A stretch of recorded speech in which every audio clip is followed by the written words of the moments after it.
Here are your solutions to 4-6 guided practice. Problem number 1. As part of a grand opening, an arcade gave out free tokens to the first 100 customers. The graph shows the number of tokens customers received for each dollar spent at the Playmore arcade. Find and interpret rate of change and the initial value. So let's start with rate of change. We'll put that right here. Rate of change. Remember, rate of change is change in y over change in x. We are going to focus on our y values here. 38 from 32 up to 38 is a plus 6. And then we went from 5 to 6, so that's 6 over 1. So just to make sure, it probably wouldn't hurt to check another one. From 6 up to 7, and then from 38 up to 44, which is another 6. So we can look at this as 6 tokens per dollar spent. So our rate of change is 6 tokens per. Now the next thing we need to do is basically find our y-intercept. Now one of the things that would be helpful for you to do is right in your book, take your 3x5 card or any straight edge, lay it across there, and you should recognize, if I put an arrow on this for example, I do so like so, this is going to get me pretty close, so I know that I'm going to end up with an answer somewhere between 0 and 10. Can't say for sure exactly what that answer is, but if I get an answer like 22 when I do my math, I know I'm doing something wrong. So the thing to do now is to recognize that if we start up here at 62 and drop 6, we get to 56. Drop 6 more to 50, 44, notice the numbers here, 38, 32. And we're going to drop 1, 2, 3, 4, 5 more times. We're going to drop 5 times, and we're going to drop 6 each time, so we want to drop 30 from our value here of 32. So we have an initial value of 2 tokens. So our initial value is 2 tokens. And again, if we were to take a look back at that and put our arrow on here as closely as we can and take a look at it, it does indeed look like it'll go through right about at 2 tokens. Makes perfect sense. All right, let's take a look at problem number 2.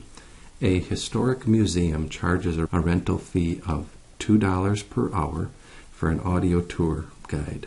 The total cost for 4 hours is $12. Find and interpret the rate of change and initial value. This is very much like the second problem, our letter B problem previously. First of all, the rate of change is really easy. Rate of change equals $2 per hour. We're told that right away. Now they were given an initial cost of 4 hours. So if we were doing a table here, we would have 4 and 12. But this is $2 per hour. So if we start $2 times 4, we end up with 8. Now, the fact that we have a difference here of 4 is our y-intercept, our initial value. So in other words, if we paid $2 per hour for 4 hours, we would pay $8 for that service, and then we would have an additional $4 upfront fee. So we can recognize that our initial value equals $4. So again, to take a look at this right here, if our initial value is $4, you pay $4 before you start, and then the tour lasts for 4 hours, you pay $2 per hour, so you have 4 plus $2 per hour times 4 hours equals 12, and that is in fact correct. Problem number 3. A science center charges an initial membership fee. So we have an initial fee. The total cost of the membership depends on the number of people on the membership as shown in the table. Assume the relationship between the two quantities is linear. Find and interpret the rate of change and the initial value. So the first thing we need to do is find our rate of change. We can pick any cell because they said to assume that it's linear.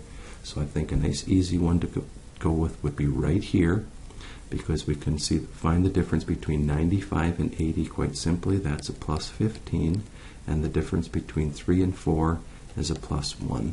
So our rate of change equals 15.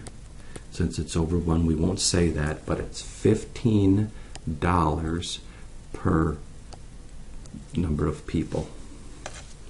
$15 per number of... Now we need to work our way back and find our initial value.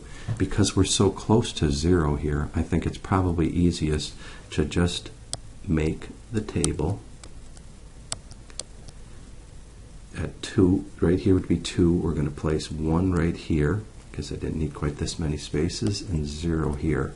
So we're going to move back from 2 to 1 to 0. So that means we would have to subtract 15. We really don't have to write this number, but we're going to, it makes it easy. 65 minus 15 is 50, and now subtract another 15 and we would be at 35. So our initial value would be $35. Initial value $35.